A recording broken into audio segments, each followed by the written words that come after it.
Bismillahirrahmanirrahim. Alhamdulillahirrahmanirrahim. Allahumma sholli wa sallim ala nabiyyina Muhammad. Rabbi zidni ilma warzuqni fahma. Allahumma anfa'na bima 'allamtana wa 'allimna ma yanfa'una warzuqna ilman nafi'an. Kita akan lanjutkan materi kita, di mana sebelumnya kita sudah belajar mengenai apa itu ruang vektor. Berikut contoh-contohnya. Walaupun contoh mengenai yang bukan ruang vektor belum kita bahas, tapi tolong dipelajari, dilihat, dilakukan ya, dilatih untuk melakukan pelatihan ruang vektor. Gitu.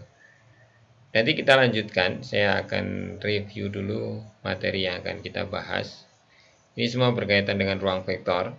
Jadi kita semoga bisa satu sesi ini kita bisa selesaikan. Gitu.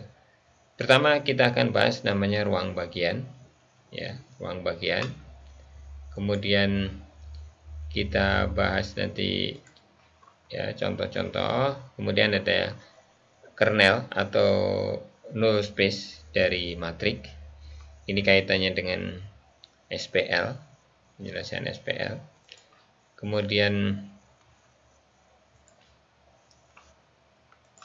kita bahas rentang dan himpunan perentang atau span dan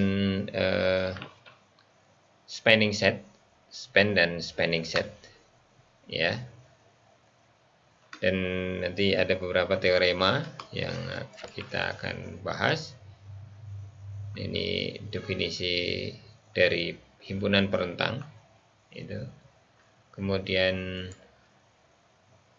ini masih perentang, latihan soal, ini latihan.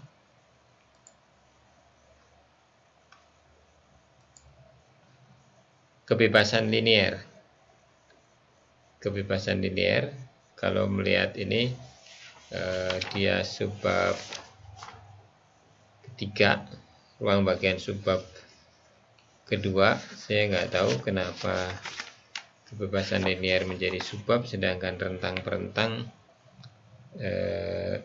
dia masuk ke dalam subbab ruang bagian, karena memang rentang perentang ada kaitan dengan ruang bagian, tapi sebenarnya ada kaitan juga dengan kombinasi linear nanti ya. Dari sini kita lihat tadi ada definisi, di sini belum ada definisi, di sini belum ada definisi, tapi di sini ada penjelasan. Nah, ini baru definisi. Yang disebut bebas linear itu kayak apa? Kita akan bahas.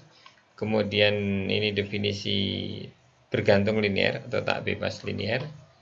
Kemudian ini masih penjelasan. Ini contoh ya, ada teorema, nanti kita akan lakukan teorema. Dan ini masih ada teorema lagi untuk kebebasan linear. Dan ini contoh ruang vektor dari fungsi-fungsi yang saya belum bahas. Ini ada definisi juga ruang vektor dari fungsi. Gitu. Kemudian latihan. Nah, dari sana kita akan bahas apa yang disebut basis dan dimensi. Ya, definisi mengenai basis dan dimensi. Kemudian ada teorema, akibat dari teorema. Gitu.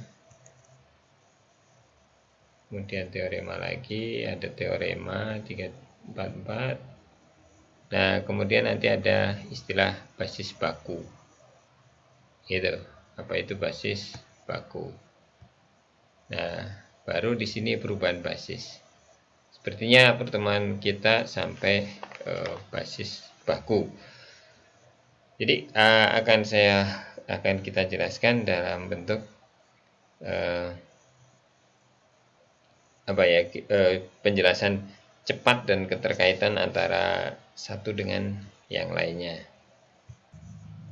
Ya, sekarang kita mulai dari ruang bagian.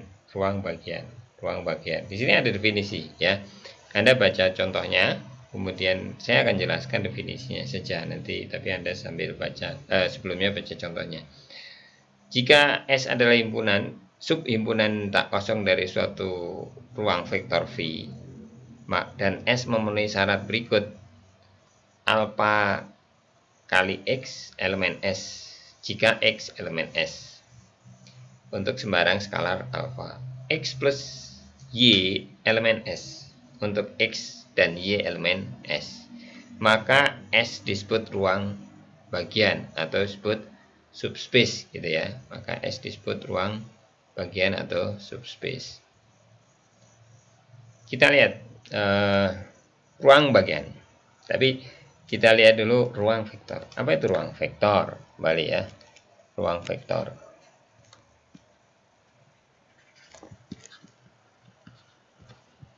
Masih ingat apa ruang vektor? Nah, ruang vektor. Definisinya ada himpunan vektor. Berarti ada himpunan vektor. Ingat, himpunan vektor. Misalnya V lah, ya kan? Dengan operasi jumlah dan kali skalar. Dibilang kali skalarnya begitu ya. Oke, disebut himpunan vektor kalau dia memenuhi 8, sebenarnya memenuhi, ya saya sebutlah 8 aksioma. Maka dan kedua operasi bersifat tertutup.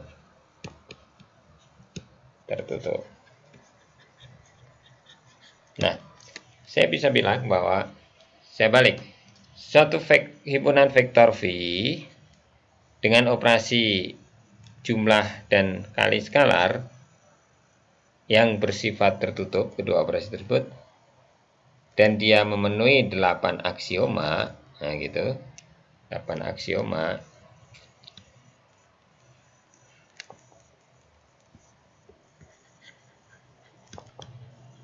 Aksiomanya nggak usah saya sebutkan, maka dia disebut ruang vektor. Oke, berarti ada komponen apa? 1, komponen himpunan. 2, komponen operasi. 3, sifat tertutup. 4, terpenuhinya 8 aksioma. Sampai di sini. Himpunan vektor. Setiap himpunan pasti punya himpunan bagian, ya kan, atau subhimpunan, himpunan bagian. Nah, sekarang untuk berbicara ruang bagian, itu kita harus pahami dulu ada himpunan bagian. Oke, jadi nanti himpunan ini membentuk ruang vektor, ruang vektor, ya. Vektor, nah ini ruang vektor. Maka yang disebut ruang bagian adalah dari himpunan bagiannya. Jadi kalau kita ada himpunan bagian,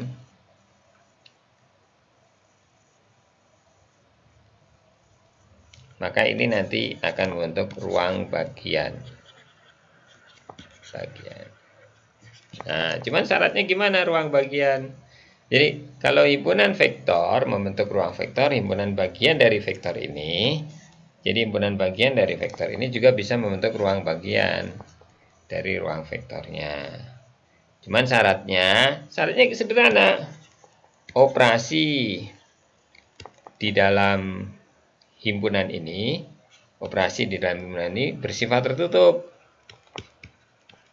Itu aja. Maka dia, kalau operasi yang bersifat tutup, maka dia disebut disebut ruang bagian. Udah. Itu adalah ruang bagian. Oke, sampai di sini ruang bagian. Nanti Anda lihat contoh definisi diulang-ulang, penjelasannya seperti itu.